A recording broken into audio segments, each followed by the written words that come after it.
Hello, Grace, and welcome back to Cover to Cover. It is July 12th, and today's text is Psalm 119. Introduction. So first off, Psalm 119 is the longest psalm and the longest chapter in the Bible. It's composed of 22 stanzas of 8 lines each, and it's an acrostic psalm. Each stanza is represented by a different letter from the Hebrew alphabet, and each line in that stanza begins with the same letter. So we have an A stanza of 8 lines, followed by a B stanza of 8 lines, and so forth for each letter of the Hebrew alphabet. The acrostic form is a literary device that facilitates memorization. And if we were native Hebrew speakers, we'd find that this psalm is actually fairly easy to commit to memory because of the way it's structured with its parallelism and its acrostic nature. Psalm 119 contains many different genres, including thanksgiving, praise, wisdom, and the most common is the individual lament. Its most dominant mood is that of sorrow. There are no Zion songs, there's no temple songs, no royal imagery, no sacrifice. And so Psalm 119 is pretty much universally agreed to be a post-exilic psalm, written after the kingdoms of Israel and Judah were defeated. Though the exact date is uncertain, the psalm was written at a time when there was no temple, no sacrifice, no king. And these are the key points, that there is no temple, sacrifice, or king in Psalm 119. The psalm is explicitly about the word of the Lord and how God's instruction molds the character of the individual to walk in his ways and to manifest God's righteousness. But there's a little bit more to it than that. The psalm does not have a lot of communal language, but is almost exclusively written in the first person singular, so a lot of I. It uses the second person to address God directly, that's you, and it uses the third person to speak of God's word and instructions. Deuteronomy 17:18 through 20 requires that the king keep and memorize the book of the law, and we might also recall Joshua 1:8, which repeats this mandate to the nation of Israel. In the absence of a king, and temple and sacrifice, Psalm 119 kind of democratizes this command.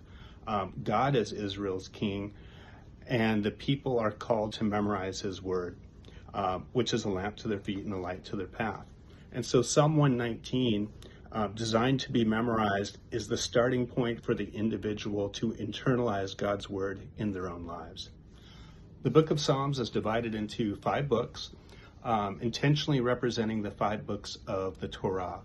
Many of the laws of the Torah are specific to a nation state in the late Bronze, early Iron Age, and the Psalter becomes a kind of new Torah, a law that follows people who are no longer rooted to the land in the same way that they were before. Psalm 119, with its many different genres, is a summary of the Psalter, but from the perspective of exile. If the Psalter is the new Torah, Psalm 119 is kind of like the Torah in miniature. It's analogous to the Decalogue, the 10 Commandments, or Moses' stone tablets. The author no longer has a homeland, and in verses 19, 54, and 176, he refers to himself as a sojourner or a resident alien. In verse 108, the psalmist begs God to accept his offering of praise. And the Psalter has reframed sacrificial offering in terms of praise and worship, just as we do when we sing before the Lord in our own worship services. And that leads us to the idea of the Psalter as God's temple. Think back to Psalm 22, where David says that God inhabits the praises of Israel. In exile, God's people now experience his presence through worship in the liturgy, even in the absence of a physical temple. When Psalm 119 was composed, the book of Psalms was not complete, but there was likely a collection of psalms being used for worship.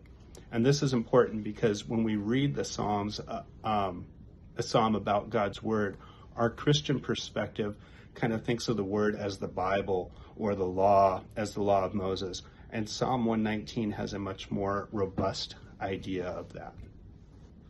There are 8 terms that are used interchangeably throughout Psalm 119 to discuss God's word.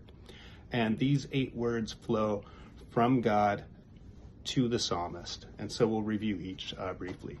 The most common is the word Torah, most frequently translated in English as law. But the English word law carries this legal connotation that implies punitive consequences.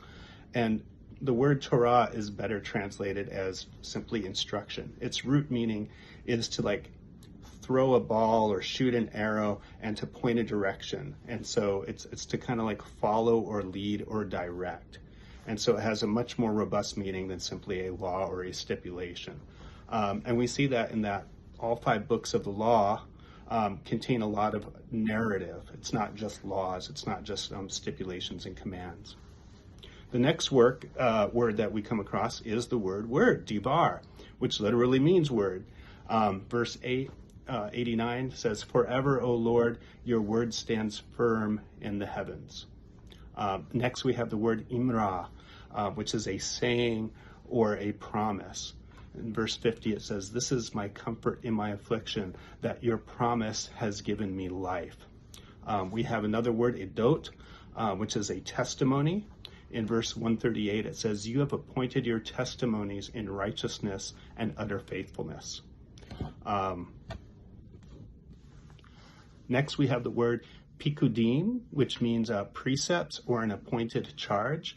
In verse 4, it says, "You yourself have commanded your precepts to be kept with all diligence." Next, we have the word hukim, which means a statute or some sort of an engraved enactment. In verse 5, it says, "Oh, that my ways were established to keep your statutes." Next, we have the word mitzvot, which is a word specifically which means commandment. Verse 96, "To all perfection I have seen a limit. Your commandment is exceedingly broad."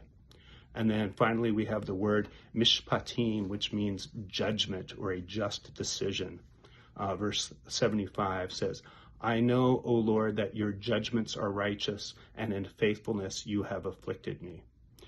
Nearly every verse includes one of these 8 words. And in like 4 verses, one of them is missing, and they're doubled up in other words to make it. These 8 words are used to talk about God's instruction and his commands. Additionally, there are 2 other theological words which appear frequently. The first is derek, which means way. Verse 37, it says, "Turn my eyes from seeing worthlessness. In your way, give me life." And this word derek, this way or the path, this is one where it doesn't just flow from God. This is one that goes back and forth, where it talks about our human ways and aligning them with God's ways. And then the other theological word that we see that goes back and forth is the word tzaddik, which means righteousness. In verse 121, the psalmist says, "I have done justice and I have done righteousness." And so the psalm then ends with a note of humility. And so where does all of this get to us to, this idea of memorizing it and learning God's statutes and instruction? The final verse says, "I have wandered away like a lost sheep. Come and find me, for I have not forgotten your commands." And we see this is kind of the core of the psalm, is what it's really getting at is the alienation that we have from God and how God's instruction is designed to bring us back to him. Thank you.